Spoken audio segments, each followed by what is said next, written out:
Hello, Guru Nation. How's it going? We're here in Yuma Clinical Trials with Katie.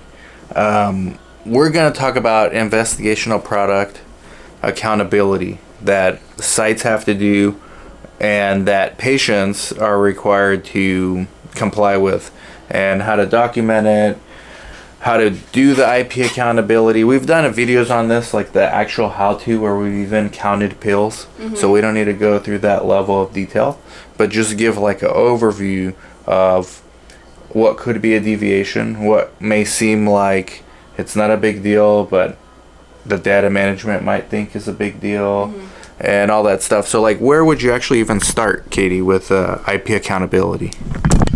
Well, all starts with the visits.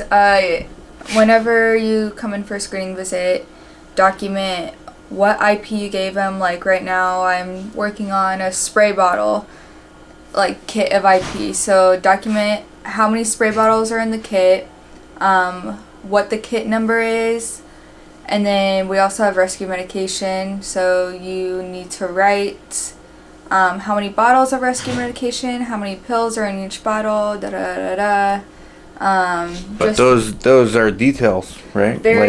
Be descriptive. You can never be... You can't put da. You can't... No. But just be very descriptive, even if it seems silly or stupid, like, oh, they're giving this kit and we should already know how many bottles, but sometimes it gets confusing, depending on, like, the levels of dosage each bottle has or anything like that.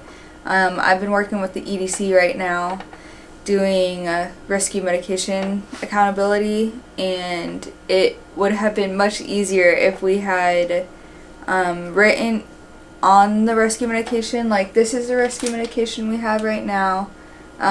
It's just like a Tylenol, ibuprofen, whatever the sponsor gave us.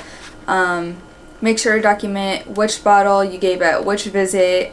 You can write on the bottom. I usually write on the bottom, so whichever subject comes in can't see the writing of whatever we put on. And then always make sure the subject brings back whatever you gave them. Like, and there's always logs. There's always logs too, like master IP accountability log, rescue med log for certain studies, subject level logs. I did one earlier with our unblinded pharmacist for another study where he had to log into the IRT and register the IP, or else when we randomized, it wouldn't show in the system. It wouldn't be available. So that's part of IP accountability too. That's where it starts. But then as the patients come in and start taking the meds, you've got to document. And in many ways, you learned the hard way. I did learn the hard way today.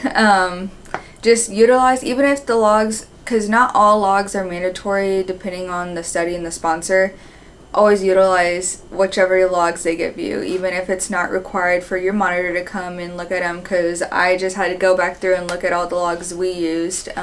Thankfully we used them and we filled them all out, so that helped tremendously trying to insert everything into the EDC. Yep, and then sometimes you guys can see Creo kind of behind us, and that's on purpose that you can't see fully. But even without a log, that's a separate issue. You should do the logs, but in the progress notes of whatever system you're using, you should write as detailed as possible, because 6 months from now, that's when the query is going to happen. Yeah. Sometimes it's like 36 months from now, and there's someone else sitting there, not you. Yeah. And they've got to deal with it.